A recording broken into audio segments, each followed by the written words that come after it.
अध्याय 11 आत्मा का जागरण और नई शक्तियों का उद्भव। अमित और राधा ने आत्मशक्ति के माध्यम से भय और अंधकार पर विजय प्राप्त की थी और अब उनके भीतर आत्मविश्वास और शांति का भाव और गहरा हो गया था। उन्होंने गांव के लोगों को भय से मुक्त कर आत्मशक्ति का महत्व सिखाया, जिससे गांव के लोग जागरूक और आत्मनिर्भर बन गए थे। लेकिन अब अमित और राधा की यात्रा में एक नया मोड़ आना था। आगे की राह में आत्मशक्ति के गहरे रहस्यों को समझना और उनके भीतर की नई शक्तियों का जागरण करना था। यात्रा का अगला पड़ाव। अमित और राधा ने एक और यात्रा शुरू की, जो एक पहाड़ी गांव की ओर थी। इस गांव की स्थिति और भी गंभीर थी। यहाँ के लोग न केवल अंधविश्वास से पीड़ित थे, बल्कि किसी अनजान बीमारी ने उन्हें कमजोर बना दिया था। इस बीमारी का कारण रहस्यमय था और गांव वालों को लगता था कि यह किसी शाप या अभिशाप का परिणाम है।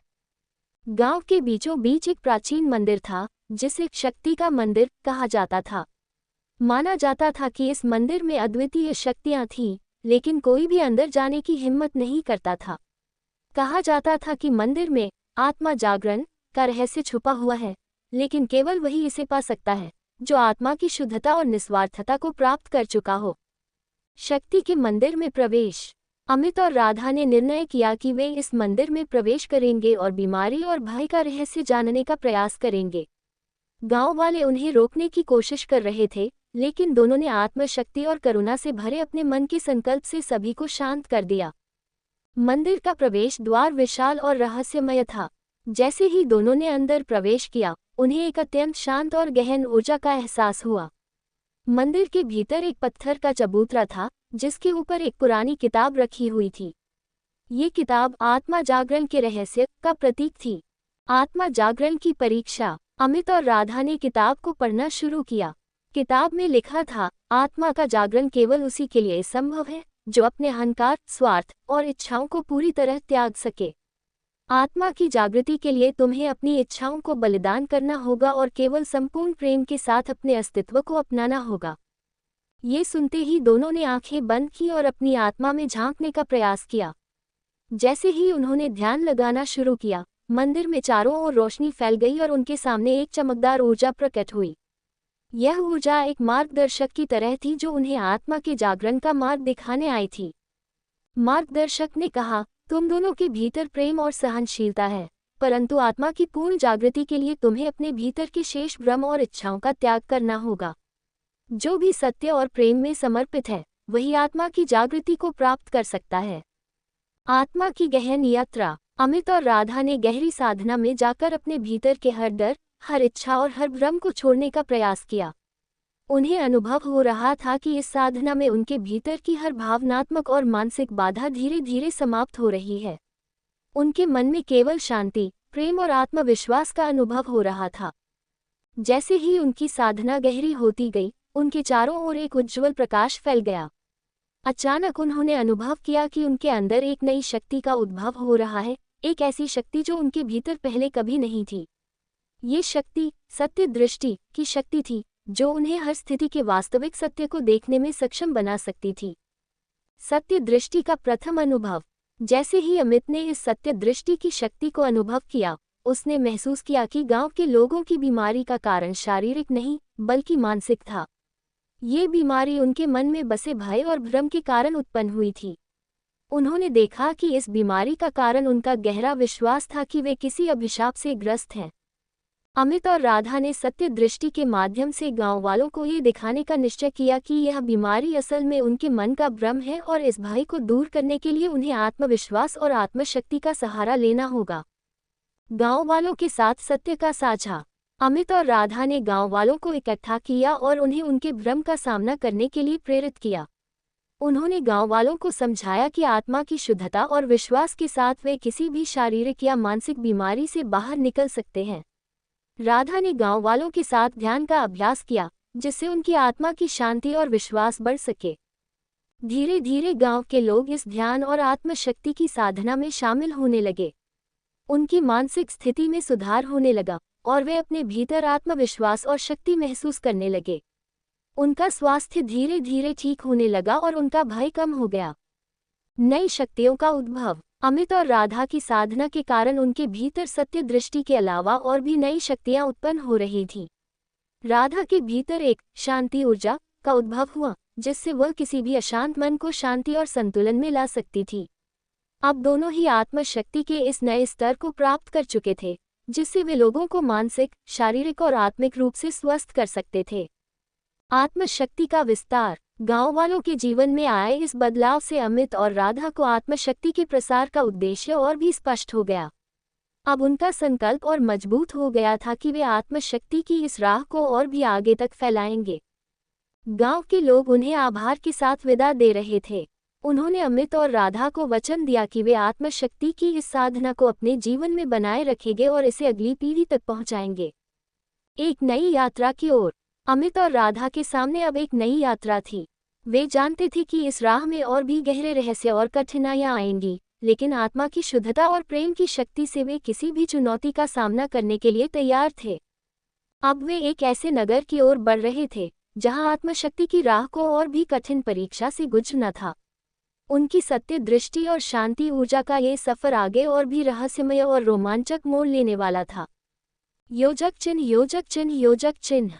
अगले अध्याय में आत्मा जागरण की नई ऊंचाइयां, नगर में अदृश्य शत्रु का सामना और आत्मशक्ति की प्रबल परीक्षा। अध्याय 12, नगर का रहस्य और शक्ति की अगली चुनौती। अमित और राधा की यात्रा उन्हें एक बड़े नगर की ओर ले आई, जिसका नाम था विरकपुर। यह नगर अपनी समृद्धि और रहस्यमय वातावरण के लिए प्रसिद्ध था, लेकिन पिछले कुछ समय से यहाँ एक अजीब स्थिति बन गई थी। नगर के लोग लगातार थकावट, बेचैनी और उदासी महसूस कर रहे थे। लोग बिना किसी कारण दुखी और परेशान रहते थे, और इस बात का पता नहीं चल पा रहा था कि ऐसा क्यों हो रहा है। नगर का अदृश्य शत्रु। जैसे ही अमित और राधा नगर में पहुंचे, उन्होंने महसूस किया कि यहाँ की हवा में कुछ अजीब था। हर व्यक्ति के चेहरे पर थकान और निराशा झलक रही थी।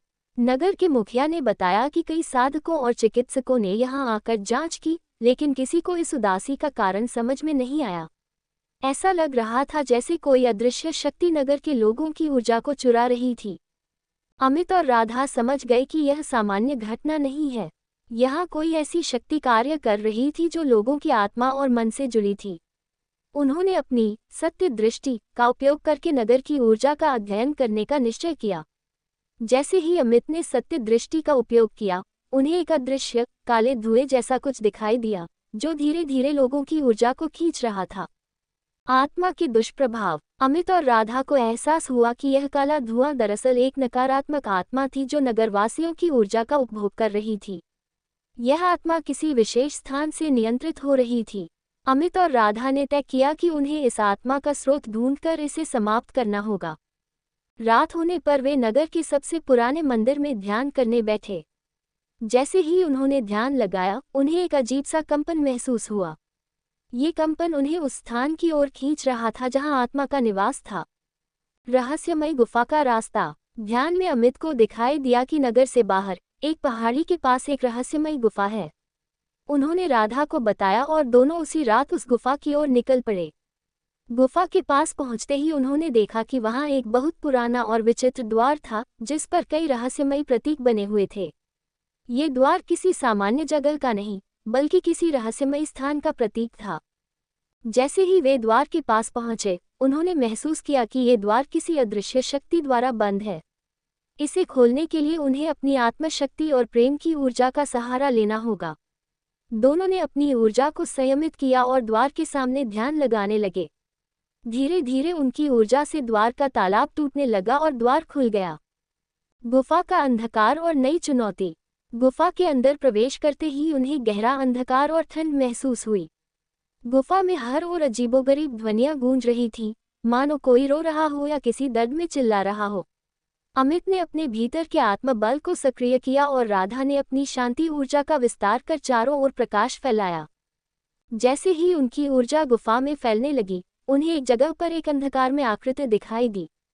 ये वही नकारात्मक आत्मा थी जो नगरवासियों की ऊर्जा चुरा रही थी। यह आत्मा एक विकराल रूप में थी और उनकी शक्ति को देख क्रोधित हो उठी। उसने उनकी ओर बढ़ना शुरू किया। आत्मशक्ति की परीक्षा। अमित और राधा ने अपनी शक्तियों को एक साथ मिलाया। अमित ने सत्य दृष्टि के माध्यम से आत्मा के कमजोर बिंदुओं को पहचाना और राधा ने अपनी शांति ऊर्जा को उसके चारों ओर घेरा बना दिया, जिससे आत्मा की शक्ति कमजोर होने लगी। आत्मा ने कई बार उनके मन को भ्रमित करने की कोशिश की, लेकिन उनकी आत्मशक्ति इतनी मजबूत हो चुकी थी कि वे इस भ्रम में फंसे नहीं। दोनों ने अपनी शक्तियों का पूरी तरह से उपयोग कर आत्मा को नियंत्रित करना शुरू किया। धीरे धीरे आत्मा की शक्ति कमजोर पड़ने लगी और अंततः वह काला धुआं धीरे धीरे मिटने लगा। आत्मा ने अपना अस्तित्व खो दिया और गुफा में शांति और प्रकाश फैल गया। नगर की नई सुबह। अमित और राधा गुफा से बाहर आए तो उन्हें एहसास हुआ कि उन्होंने न केवल नगरवासियों को बल्कि पूरे नगर की आत्मा को मुक्त कर दिया था। जैसे ही उन्होंने नगर में प्रवेश किया, वे देख सकते थे कि लोग अब पहले की तुलना में स्वस्थ, प्रसन्न और ऊर्जावान लग रहे थे। नगरवासियों ने अमित और राधा का आभार व्यक्त किया और उन्हें सम्मानपूर्वक विदा किया। अब नगर में कोई भय नहीं था और लोग अपनी आत्मशक्ति में विश्वास करना सीख चुके थे। आत्मा जागरण का नया संकल्प। इस यात्रा के बाद अमित और राधा ने महसूस किया कि आत्मशक्ति के प्रसार की इस यात्रा में उनका हर कदम उन्हें एक नई दिशा दे रहा है। उन्होंने संकल्प लिया कि वे आगे भी इस यात्रा को जारी रखेंगे और आत्मा के अंधकार को प्रकाश में बदलते रहेंगे। अब उनका अगला लक्ष्य एक ऐसा क्षेत्र था जहां आत्मशक्ति का परीक्षण और भी कठिन होने वाला था। अगले अध्याय में आत्मा के जागरण का अगला चरण और रहस्यमयी मठ का रहस्य। अध्याय 13, मठ की रहस्यमयी शक्ति और आत्मा की अगली परीक्षा। अमित और राधा अपनी पिछली सफलताओं से उत्साहित थे, लेकिन वे जानते थे कि आगे का रास्ता कठिनाइयों से भरा होगा। उनकी अगली यात्रा उन्हें एक प्राचीन मठ की ओर ले गई, जो घने जंगलों के बीच एक पहाड़ी पर स्थित था। यह मठ रहस्य मठ के नाम से जाना जाता था और इसके बारे में कहा जाता था कि यहाँ आत्मा के रहस्यों को जानने का एक विशेष मार्ग छुपा हुआ है। लेकिन साथ ही इस मठ के बारे में ये भी कहा जाता था कि यह उन साधकों का परीक्षा स्थल है जो अपनी आत्मा की शक्ति को पूरी तरह जागृत करना चाहते हैं। मठ के रहस्य का आमंत्रण। मठ के द्वार पर पहुंचते ही अमित और राधा ने देखा कि ये द्वार अजीबोगरीब प्रतीकों से भरा हुआ था। मठ के बाहर एक शिलालेख पर लिखा था, यहाँ वही प्रवेश कर सकता है जो अपने भीतर के भय को त्याग कर आत्मा की शुद्धता का अनुभव करना चाहता है। जैसे ही उन्होंने मठ में कदम रखा, चारों ओर एक अजीब सा सन्नाटा फैल गया। वातावरण में एक हल्की ठंडक थी और हवा में एक अदृश्य ऊर्जा का प्रवाह था। मठ में प्रवेश करने के बाद उन्हें महसूस हुआ कि यह स्थान उनके मन और आत्मा की गहरी परख करेगा। साधु का संदेश। अमित और राधा धीरे धीरे मठ के भीतर बढ़ने लगे। मठ के भीतर के मार्ग में कई जगहों पर चित्र और मूर्तियां बनी हुई थीं, जो आत्मा की यात्रा के विभिन्न चरणों का प्रतीक थीं। जैसे ही वे आगे बढ़े, एक वृद्ध साधु उनके सामने प्रकट हुए। उनके चेहरे पर गहरी शांति और आंखों में ज्ञान की गहराई थी। साधु ने कहा, यह मठ उन साधकों के लिए है जो अपनी आत्मा की गहराइयों में उतरकर वास्तविकता का अनुभव करना चाहते हैं। लेकिन इस राह में कई परीक्षाएं हैं जो केवल शुद्ध आत्मा वाले ही पार कर सकते हैं। अमित और राधा ने साधु को प्रणाम किया और अपनी यात्रा के उद्देश्य के बारे में बताया। साधु ने उन्हें 3 कठिन परीक्षाओं के बारे में बताया, जिन्हें पार किए बिना आत्मा की पूर्ण जागृति संभव नहीं थी। ये परीक्षाएं उनके मन, आत्मा और शरीर की परख करेगी। पहली परीक्षा, अज्ञान का भ्रम। साधु ने उन्हें मठ के एक कक्ष में भेजा, जहां चारों ओर घना अंधकार था। इस अंधकार में कोई भी चीज स्पष्ट नहीं दिख रही थी। अचानक चारों ओर से अमित और राधा के सामने विभिन्न दृश्य प्रकट होने लगे। ये दृश्य उनके सबसे बड़े डर और असुरक्षाओं का प्रतीक थे। अमित को अपने बचपन के कुछ कड़वे अनुभव दिखाई दिए और राधा को भी अपने जीवन की कुछ दुखद घटनाएं दिखाई देने लगी। ये परीक्षा उनके मन की दृढ़ता की थी। उन्होंने अपने मन को शांत किया और अपनी आत्मशक्ति को केंद्रित किया। धीरे धीरे उन्होंने अपनी आत्मा की शुद्धता और सच्चाई पर ध्यान केंद्रित कर इन सभी भ्रमों को समाप्त किया। ये पहली परीक्षा थी जिसमें उन्होंने अपने भीतर के अज्ञान और भ्रम का सामना किया। दूसरी परीक्षा, आत्मा की करुणा। पहली परीक्षा पार करने के बाद उन्हें दूसरे कक्ष में भेजा गया, जहां एक अत्यंत दीन और दुखी आत्मा प्रकट हुई।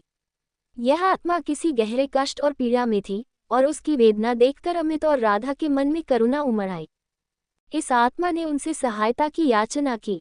राधा ने तुरंत उसकी ओर हाथ बढ़ाया और अपनी शांति ऊर्जा से उसे शीतलता दी। लेकिन अमित ने महसूस किया कि केवल शांति ऊर्जा ही पर्याप्त नहीं थी। आत्मा की पीड़ा इतनी गहरी थी कि उसे एक सच्चे प्रेम और करुणा की आवश्यकता थी। अमित और राधा ने मिलकर अपने भीतर की सभी करुणा और प्रेम को एकत्रित कर आत्मा की ओर भेजा।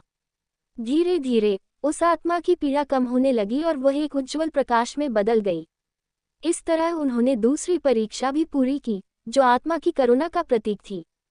तीसरी परीक्षा, इच्छा का त्याग। अब उनके सामने तीसरी और अंतिम परीक्षा थी, जो उनकी इच्छाओं की परख करने के लिए थी। इस बार उन्हें एक ऐसे कक्ष में ले जाया गया, जहां अनगिनत बहुमूल्य रत्न और गहने रखे हुए थे। लेकिन इन रत्नों के साथ साथ वहां पर कई अति दुर्लभ शक्तियों का भी प्रतीक था, जैसे कि अमरता, असीमित शक्ति और अपार ज्ञान। ये परीक्षा उनके भीतर की इच्छाओं और लालसाओं को नियंत्रित करने की थी।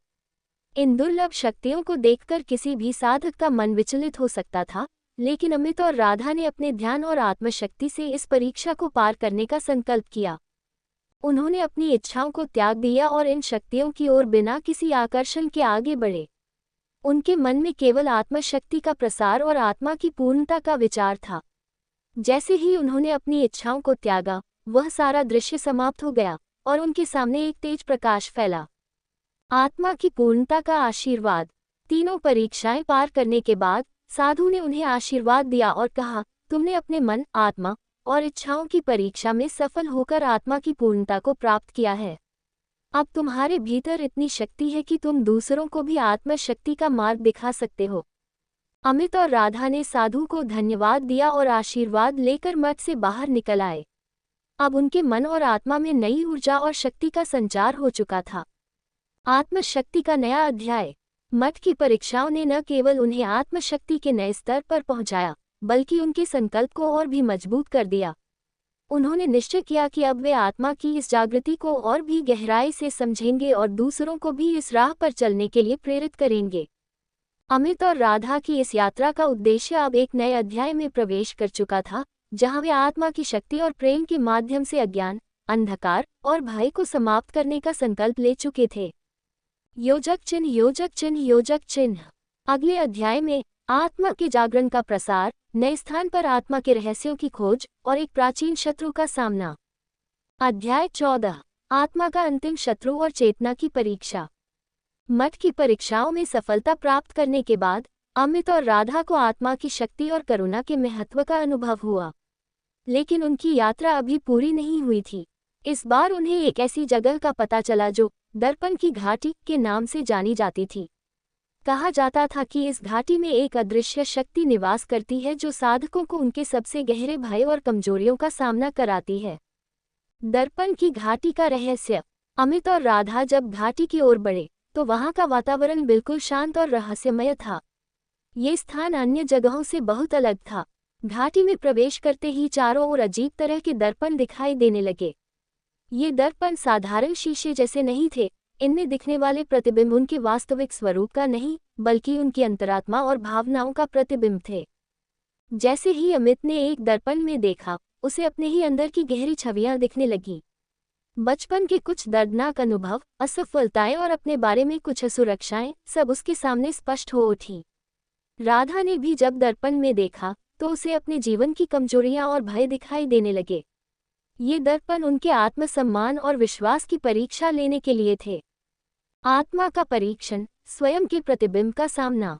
अमित और राधा ने समझा कि यह उनके आत्मविश्वास और दृढ़ता की परीक्षा थी। दर्पण में जो दिख रहा था, वह उनके डर और असुरक्षा का प्रतीक था। लेकिन वे अब इतने मजबूत हो चुके थे कि उन्होंने अपने भीतर के हर भय और कमजोरी को स्वीकारा। उन्होंने अपने दिल में ये ठाना कि वह अपने अतीत को अपनाकर ही अपने भविष्य को रोशन कर सकते हैं। अमित ने अपने हाथ को दर्पण की ओर बढ़ाया और उसमें अपनी शक्ति का प्रतीक मंत्र फूंका। दर्पण की छवि धीरे धीरे गायब होने लगी और उसके बदले में एक शांति की अनुभूति होने लगी। राधा ने भी अपने भय को पूरी तरह से स्वीकार कर उसे छोड़ दिया।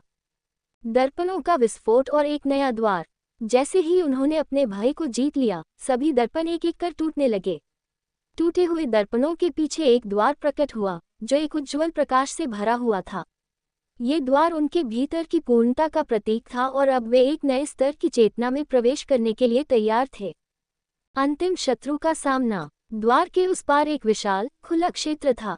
ये स्थान शांत और दिव्य प्रतीत हो रहा था, लेकिन तभी एक काले घने बादल की तरह एक आकृति उनके सामने प्रकट हुई। यह एक दानव जैसा प्रतीत होता था, जिसका चेहरा विकराल और आंखों में लाल क्रोध की ज्वाला थी। इस दानव का नाम था अविद्या, जो अज्ञान, भ्रम और आत्मा की परछाई का प्रतीक था। अविद्या ने उन्हें चेतावनी दी, जो सत्य की राह पर चलता है उसे अपनी अंतिम परीक्षा अवश्य देनी होती है। मुझे हराने के लिए तुम्हें अपनी आत्मा की सारी शक्ति को एकत्र करना होगा। अमित और राधा को अब समझ आ गया था कि उनकी आत्मा की आखिरी परीक्षा अविद्या के भ्रम को समाप्त करना था। उन्होंने अपने दिल में प्रेम और आत्मशक्ति को एकत्र किया और उसके खिलाफ खड़े हो गए।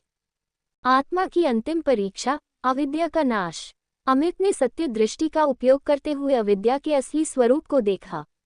वह एक अंधकार में परछाई मात्र था, जिसे केवल आत्म प्रकाश से समाप्त किया जा सकता था।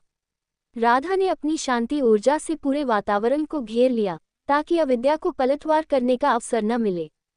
अमित और राधा ने मिलकर अपनी ऊर्जा को एक साथ समेटा और उसे अविद्या की ओर प्रवाहित किया। अविद्या ने उन्हें भ्रमित करने का प्रयास किया, लेकिन दोनों की आत्मा इतनी मजबूत हो चुकी थी कि वे इस अंधकार से विचलित नहीं हुए।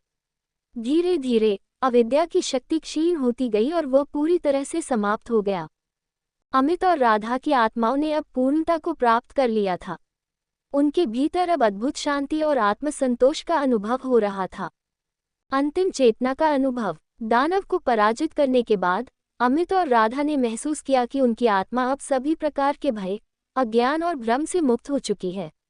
उनकी चेतना का स्तर अब इतना उच्च हो गया था कि वे अपने चारों ओर की प्रत्येक ऊर्जा को अनुभव कर सकते थे। उनकी यात्रा समाप्त हो चुकी थी, लेकिन उनके भीतर अब एक नई शुरुआत का एहसास था। अब वे इस ज्ञान और शक्ति को अन्य लोगों तक पहुंचाने का संकल्प ले चुके थे। अगले अध्याय में आत्मा की ज्ञान यात्रा का प्रसार, उनके द्वारा एक नई पीढ़ी के साधकों को आत्म जागरण का मार्ग दिखाना और प्रेम, शांति तथा आत्मा की पूर्णता का संदेश फैलाना। अध्याय 15। नई पीढ़ी के साधकों का मार्गदर्शन और आत्मा का शाश्वत सत्य। दानव अविद्या को पराजित करने और आत्मा की पूर्णता को प्राप्त करने के बाद अमित और राधा के जीवन का उद्देश्य अब बदल चुका था। उनका अगला लक्ष्य था आत्मज्ञान के इस प्रकाश को औरों तक पहुंचाना। उन्होंने संकल्प लिया कि वे अपनी यात्रा की सीखों को एक नई पीढ़ी तक पहुंचाएंगे और उन्हें आत्मा की सच्ची शक्ति से अवगत कराएंगे। एक नए केंद्र की स्थापना। अमित और राधा ने प्रकाशधाम नामक एक केंद्र की स्थापना की। यह एक शांत, प्राकृतिक स्थल था जहां साधक आकर आत्मा की खोज में मदद पा सकते थे। ये स्थान पहाड़ों और नदियों से घिरा हुआ था और यहाँ का वातावरण ऊर्जा से भरपूर था। उन्होंने इस केंद्र को इस प्रकार बनाया कि यहाँ हर साधक अपने भीतर की शांति और चेतना को महसूस कर सके। प्रकाशधाम की विशेषता ये थी कि यहाँ न तो कोई बाहरी शोर था और न ही कोई दिखावा। यहाँ केवल साधकों के मार्गदर्शन के लिए विशेष ध्यान कक्ष, शांति स्थल और एक विशाल ध्यान मंडप बनाया गया था। साधकों का आगमन। प्रकाशधाम की ख्याति धीरे धीरे चारों ओर फैलने लगी। दूर दूर से लोग आत्म जागृति के लिए यहाँ आने लगे। साधकों में कई ऐसे भी थे जो अपने जीवन के भटकाव और दर्द से छुटकारा पाना चाहते थे, और कुछ ऐसे थे जिन्हें आत्मा के रहस्यों में गहरी रुचि थी। अमित और राधा हर नए साधक का स्वागत करते और उन्हें आत्मशक्ति और ज्ञान का मार्ग दिखाने के लिए तैयार रहते।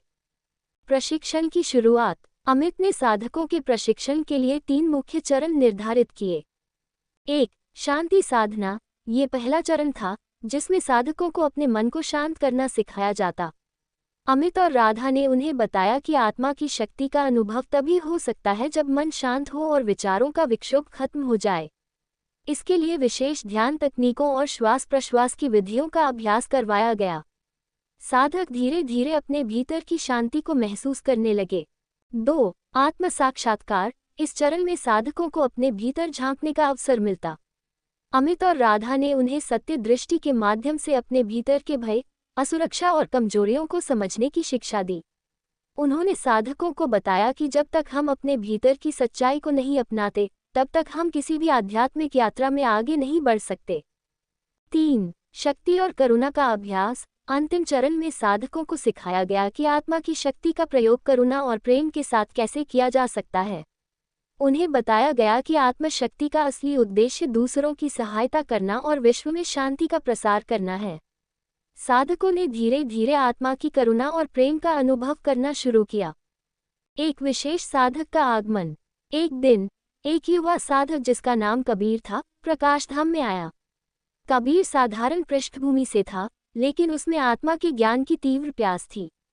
उसके चेहरे पर एक गंभीरता और आंखों में आत्मा की खोज की ललक थी। अमित और राधा ने तुरंत समझ लिया कि कबीर में कुछ विशेष है। कबीर को देखकर अमित को अपने शुरुआती दिनों की याद आ गई। कबीर में वह समर्पण और जिज्ञासा थी जो उसे आत्मज्ञान की राह में बहुत आगे ले जा सकती थी। अमित ने कबीर का विशेष ध्यान और प्रशिक्षण शुरू किया। कबीर की कठिन परीक्षा। प्रशिक्षण के दौरान एक दिन कबीर ने अमित से पूछा, गुरुजी, आत्मा का सत्य क्या है? क्या वास्तव में आत्मा का अनुभव किया जा सकता है? अमित मुस्कुराए और बोले, कबीर, आत्मा का सत्य केवल अनुभव से ही समझा जा सकता है। तुम्हें इस सत्य का अनुभव करने के लिए अपनी स्वयं की परीक्षा लेनी होगी। उन्होंने कबीर को एक गहन ध्यान साधना में भेजा, जहां उसे अपने भीतर के सभी भय और संदेह का सामना करना था। इस साधना में कबीर को अपने बचपन के कुछ दर्दनाक अनुभव और अपने जीवन की असफलताओं से जूझना पड़ा। उसने महसूस किया कि आत्मज्ञान केवल बाहरी संसार से परे नहीं, बल्कि अपने भीतर के सत्य को स्वीकार करने में है। आत्मा के शाश्वत सत्य का अनुभव। धीरे धीरे कबीर ने अपने भीतर की शांति को गहराई से महसूस करना शुरू किया। उसने आत्मा की शक्ति और करुणा को अपने अस्तित्व में बहते हुए महसूस किया। उसे अनुभव हुआ कि आत्मा कोई बाहरी चीज नहीं है, बल्कि उसका अपना सच्चा स्वरूप ही आत्मा है। जब वह ध्यान से बाहर निकला, उसके चेहरे पर एक दिव्य शांति और संतोष की झलक थी। कबीर अब आत्मा के शाश्वत सत्य को समझ चुका था। उसने महसूस किया कि आत्मा असीमित, शाश्वत और अखंड है। अंतिम आशीर्वाद और विदाई। अमित और राधा ने कबीर को आशीर्वाद दिया और उसे अपनी यात्रा पर आगे बढ़ने का संकल्प दिलाया। कबीर ने संकल्प लिया कि वह भी अमित और राधा की तरह आत्मज्ञान के इस प्रकाश को औरों तक पहुंचाएगा। प्रकाश धाम अब आत्मा का एक केंद्र बन चुका था, जहां हर साधक को अपने भीतर के सत्य और आत्मा की शक्ति का अनुभव हो रहा था। अमित और राधा की यह यात्रा न केवल उनका आत्म प्रकाश बनी, बल्कि अनगिनत लोगों के जीवन में भी एक नई रोशनी लेकर आई। योजक चिन्ह, योजक चिन्ह, योजक चिन्ह। अगले अध्याय में प्रकाशधाम का विस्तार, एक नई पीढ़ी का आत्मज्ञान से प्रेरणा लेना और आत्मशक्ति के प्रसार का विश्व में प्रभाव। अध्याय 16, आत्मा के ज्ञान का प्रसार और विश्व में आत्मशक्ति का जागरण।